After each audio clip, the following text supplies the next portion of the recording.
രണ്ട് പെൺകുട്ടികളുടെ ഫോട്ടോയാണ് ഞാൻ ഇവിടെ ഇട്ടേക്കുന്നത്.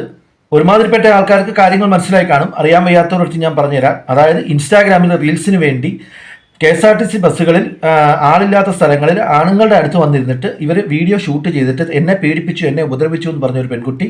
ആദ്യത്തെ കേസ്. അതിൽ ആ വ്യക്തിയുടെ മുഖം മറച്ചതുകൊണ്ട് അയാൾ സമൂഹത്തിൽ നാണം കെട്ടില്ല. ഈ പെണ്ണിന് റീച്ച് കിട്ടി. 6 മില്യൺ റീച്ചാണ് ഈ പെൺകുട്ടിക്ക് കിട്ടിയത്.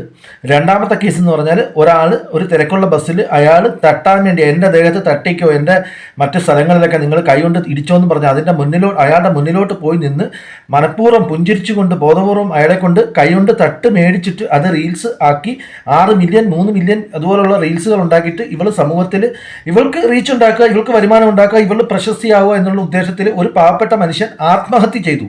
ശ്രദ്ധിക്കുക, ആത്മഹത്യ ചെയ്തു. വളരെ സീരിയസ് ആയിട്ട് കാണേണ്ട ഒരു വിഷയമാണ്. ഇത്തരം സ്ത്രീകളെ സമൂഹത്തിന്റെ മുന്നിൽ, നിയമത്തിന്റെ മുമ്പിൽ കൊണ്ടുവരിക. സർക്കാരിനോട് എനിക്ക് പറയാനുള്ള ഒറ്റ കാര്യമേ ഉള്ളൂ. ദയവ് ചെയ്ത് നിങ്ങൾ 2 ബസ് KSRTC 2 ബസ് ഉണ്ടാക്കുക. ഒന്ന് സ്ത്രീകൾക്ക് വേണ്ടി മാത്രം ഉണ്ടാക്കാൻ, 2 പുരുഷന്മാർക്ക് വേണ്ടി മാത്രം ഉപയോഗിക്കാൻ.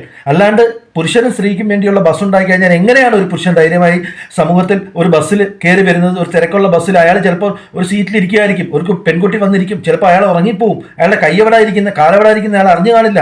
അപ്പോൾ അയാളെ വെച്ചിട്ട് അയാളെ ഒരു ആഭാസനാക്കി ചിത്രീകരിച്ചിട്ട് ഈ പറഞ്ഞ ഫാമിലി മാനായിട്ടുള്ള ആളാണ്, അച്ഛനും അമ്മയുള്ള ആളായിരിക്കും, അയാളെ സമൂഹത്തിൽ ഇല്ലാണ്ടാക്കുന്ന ഇത്തരം വൃത്തികെട്ട ശീലം, അതായത് വെറും റീച്ചിന് വേണ്ടി, പ്രശസ്തിക്ക് വേണ്ടി ഇത്തരം നാണം കെട്ട നാറിയ കളി കളിക്കുന്ന ഇത്തരം സ്ത്രീകൾക്കെതിരെ പ്രതികരിക്കുക. ഇവിടെ മെൻസ് അസോസിയേഷൻ ഉണ്ട്. വട്ടിയൂർക്കാവ് അജിത് കുമാർ എന്ന് പറഞ്ഞ ഒരു വായി നോക്കി ഒരു മാങ്ങാണ്ടി പൗറാണ് അതിന്റെ നേതാവായിട്ടിരിക്കുന്നത്.